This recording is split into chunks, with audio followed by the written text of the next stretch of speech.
Greetings everyone. Today I'll be covering the new pet battle system from Mists of Pandaria for a little bit. The system will give players a new way to collect more pets and use them to participate in battles for fun and rewards. In order to start training your pets, you'll need to visit a pet battle trainer NPC. Supposedly they can be found in any major city, but I've also found one in Karnos and Dunmorrow. This could mean that you can find more trainers around the world, but it could also be that he's just the Ironforge trainer. These trainer NPCs can open up a pet battle menu for you, teach you a skill to revive and heal all your pets, and give you a quest chain to get you started on your pet battles. The pet battle menu will give you a list of all your pets with stats about their strengths, weaknesses, skills, and hit points.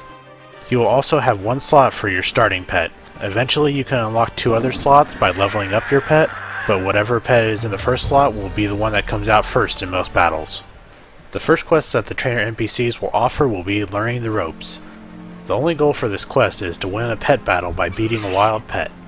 Wild pets can be found all over the world and are indicated by a green paw print hovering above them. You can easily find them by turning on the new pet tracker on the minimap. This will show the pets on the minimap as a green paw and all player controlled pets as a colored dot.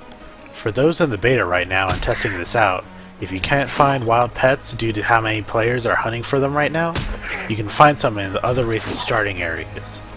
Once you find one, you can begin the battle by right-clicking the wild pet. When starting out, I suggest that you find a wild pet that's level 1. Finding a level 2 wild pet with a level 1 pet will put you at a huge disadvantage and will most likely lead to you losing. For these battles, the first pet whose HP reaches 0 loses.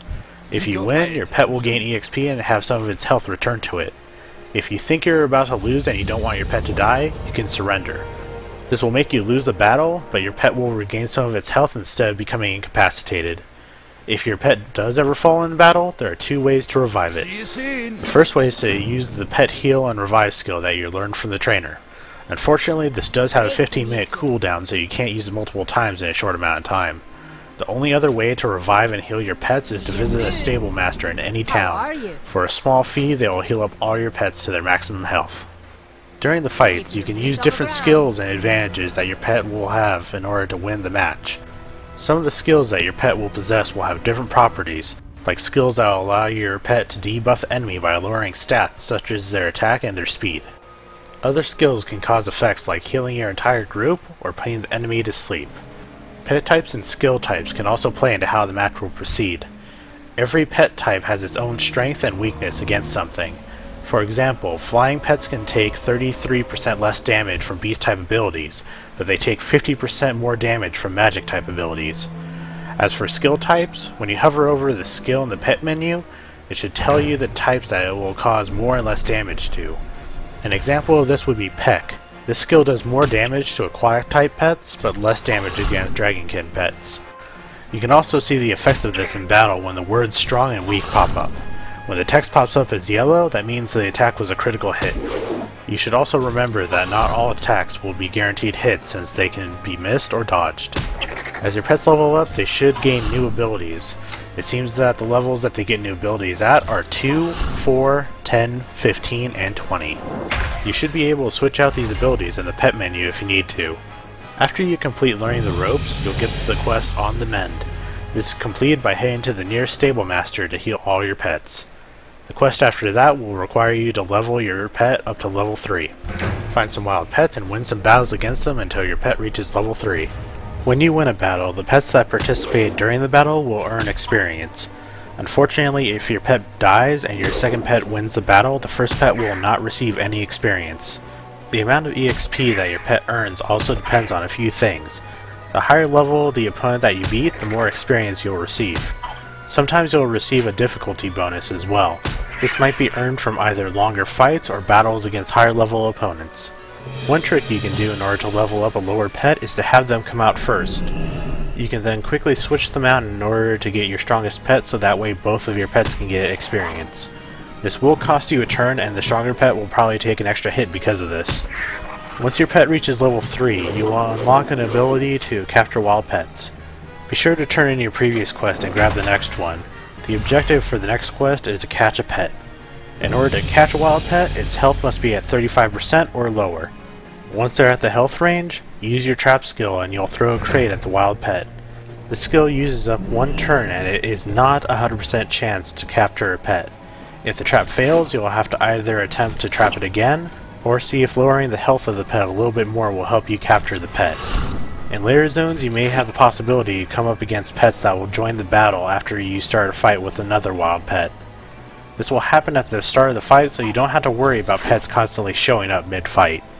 An example of this would be the rabbit I tried to catch in Red Ridge Mountains. When I right-clicked it, a text appeared on the screen telling me that a rat had joined the battle. I had to beat both in order to win the battle. Supposedly you can catch only one out of the group of pets that show up. If this ever happens, be sure to figure out which pet you want before you continue on with the battle. You cannot lose a battle if you want to keep the pet you've captured in the group battle. Once you complete this quest, you should start finding pet trainer quests that you can do. These quests will put you up against NPC pet trainers that you can battle for EXP and rewards like some magical pet biscuits. In order to fight them, just approach them and talk to them. They should have an option to pet battle with them. Pick that and start the fight. From what I've read, the quest line will take you to more and more trainers across the continent until you have to face the Grand Master Tamer of the continent. Once you beat him, you'll unlock dailies for pet trainer battles. You can also challenge other players to pet battles. You can do this by right-clicking their portrait and challenging them to a pet battle. You can also queue up for the pet battle matchmaking system for a battle. You can only do this after you've unlocked all 3 slots for your pets. Once you learn pet battles on one character, this should unlock the ability for all your characters and you'll be able to use your leveled up pets on all of your characters.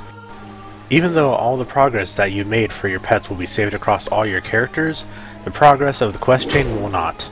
This means that you can complete the quest multiple times on different characters if you want to. Some pets cannot be used in battle, so they will always be level 1. Some of these pets include the balloon pets and the guild heralds and pages.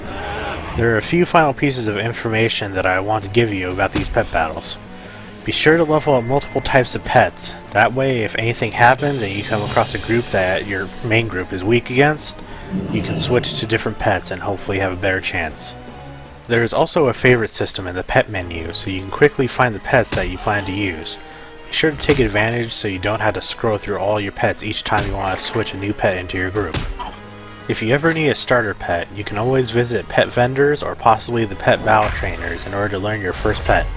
The final note is that all of this is still in beta. Some things could remain as they are and other things may get changed completely. Well, I hope this helped you get a good look at the new pet battle system. Take care and happy hunting.